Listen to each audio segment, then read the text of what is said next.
I can't quite put my finger on it, but something isn't clicking with me and this new iPhone button. It's been 1 week since the iPhone landed in stores, and I've spent a few days using the new iPhone 16 Pro Max camera features, including this new touch-sensitive camera control button. It opens up a shortcut menu to different photo settings. Now, to properly test the future of iPhone controls, I traveled to the past. I went with the family to the New York Renaissance Faire, and I took amazing footage. There was so much cool slow-mo, and I zoomed into jousting battles, and I changed depth of field, and I switched audio mixes of minstrels playing. Yeah, I went a little crazy with the camera test. I took nearly 1,000 photos and videos, and I killed my battery. I didn't bring ye old MagSafe battery pack. So after all of that, I have some strong opinions of this camera button, and I did not find it very useful. And at times it felt like a worse way to take a photo than what we have been doing all along. Perchance, I am not alone in these thoughts. You see this guy here? He's Mark Gulaif. He's an Apple superfan I met at the Fifth Avenue Apple Store last week. He was first in line to pick up his iPhone pre-order. We have chatted since that day, and he told me he was also disappointed in the button design, but more on that later. I like pushing buttons every week on this show, so let's have some honest talk about the new iPhone 16 Pro camera and the controls. I'm Bridget Carey, and 'tis one more thing. Let's explain this camera control. It's on the side of all the new iPhone 16 models. It clicks and compresses down, so it is like a true shutter button, but it also is touch sensitive to scroll through camera settings, and it has some haptic feedback, and you feel it when you make selections if you give it this half-force press, but it does take a whole lot of luck and concentration to get that level of pressure correct. You might end up with a lot of junk photos of the ground from pressing it too hard and taking the photo too early. And perhaps the biggest problem is that it is not intuitive to use. I had to find an Apple support YouTube video to really understand how it works, which to me is already a design flaw. But in researching, I learned that if you want to take a video, you have to keep holding the button down with constant pressure, which I never got it to work the way I want it.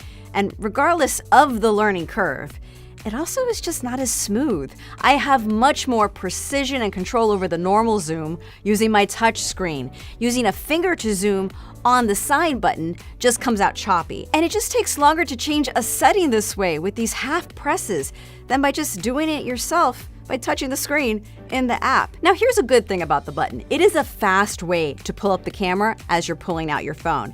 You just click it and bam, the camera is on. Click it again, bam, you got a shot. But adjusting modes and settings does not feel natural. When I was with my kids, it was slowing me down from just getting these cute moments captured quickly. For example, one setting allows you to change the depth of focus in a shot, like what you get in portrait mode. But I think you're better off just taking a portrait mode shot normally and then going back after the photo's taken to adjust the depth effects. Now this all left me wondering, what did Apple really want out of this button? Who is it for? You can make the argument that it's for the professional photographer who likes adjusting settings manually before snapping the picture. But let's think about that for a moment. If you find joy in the connection you make with something more manual, and you enjoy the feeling of turning wheels to dial in the right shot, can you really get that same level of control and connection with a touch bar swipe? If you love driving a car where you can manually switch gears with a stick shift, would it be the same if you switch gears with a touchscreen? Let's take another step back from that analogy.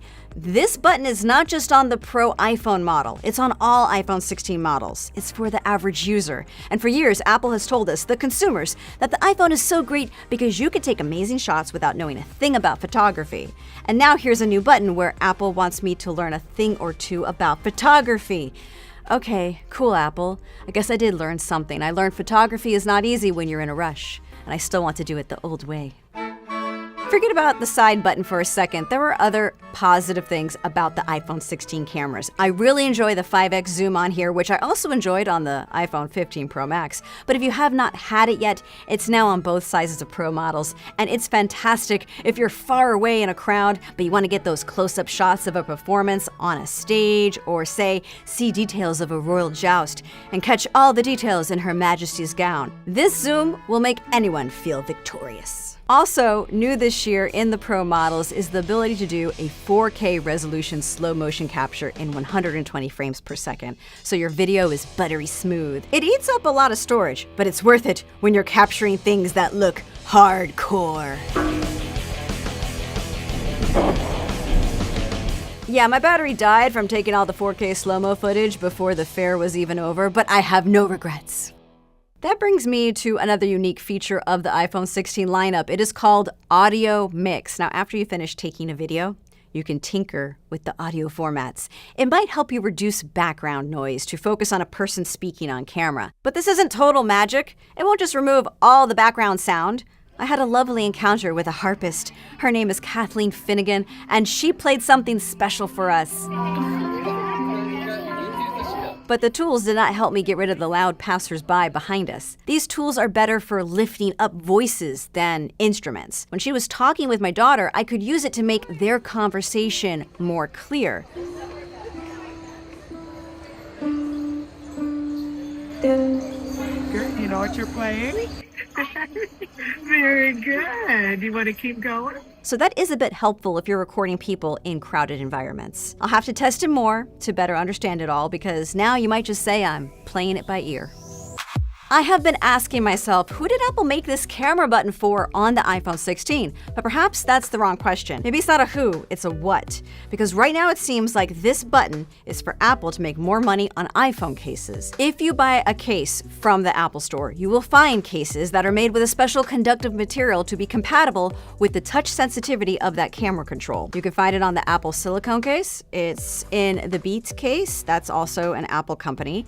And this OtterBox sold at Apple stores has it, which is my go-to case right now with this pop of pink. Other companies have sent me samples that just cut out a slot for the touch button. This Mujo leather case has a small cutout. Now, I found it more annoying to press the button, but maybe you would like it if you want something to keep you from accidental interactions with the camera control. Now, when I pop it in the Moft vegan case, you can see it has a larger cutout window to make it easier to access the button and swipe across it. Or check out this cover from Atom Studios. It just snaps on the back to expose the whole border. I mean, look at those naked titanium sides.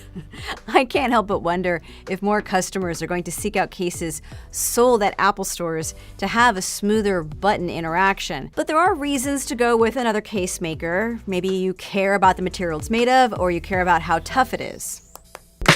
A week ago, I picked up my phone on launch day at the iconic Fifth Avenue Apple Store in New York City. It was quite a spectacle, with Tim Cook meeting fans, and other Apple executives were on the scene. These events always bring an excited energy from fans, and Apple transformed the entire glass cube with borders that glow, just like the future Siri that will glow around the edge of the iPhone when Apple Intelligence arrives in October. Now, I got to know Mark. He was the first in line to pick up his pre-order for the iPhone 16 Pro Max. He waited since 7:30 the night before. I called up Mark a few days after he got the iPhone to ask what he thought of it now that some time has passed. And I asked if he would send me a video of his thoughts to share with you. Hi Bridget, I've been using the new iPhone 16 Pro ever since the launch date for a few days now, and here are my quick first impressions on it. It's a great phone, obviously. It's a Pro phone. It's supposed to be great, and it is. I got no complaints to the performance. It runs smoothly, it's fast, it's fluid, 120 Hz display, all of that stuff. It's great. In fact, it reminds me a lot about the 15 Pro series from last year because, spoiler alert, they're both very similar to each other. But what's interesting about the 16 series this year is that camera control button, which is supposed to be a killer feature. It's a decent button if you just want to wake up your phone as fast as you want, but with everything that it's been marketed for, it's not really that straightforward as you might think it is. I'm just personally not feeling it. We're just gonna have to wait and see till later next month when iOS 18.1 comes out with Apple Intelligence, getting that Google Lens alternative in it, which I'm excited for personally. Peace out, y'all. I realize sometimes you have to live more with a feature to see the benefits, but sometimes simpler is better. Now, I don't mean like 16th century simple, but if it is too complicated for people to like it, then the camera button might be something that doesn't stick around for future iPhone models and winds up in the Apple history books. Let me know more about your experience in the first week of using the iPhone 16.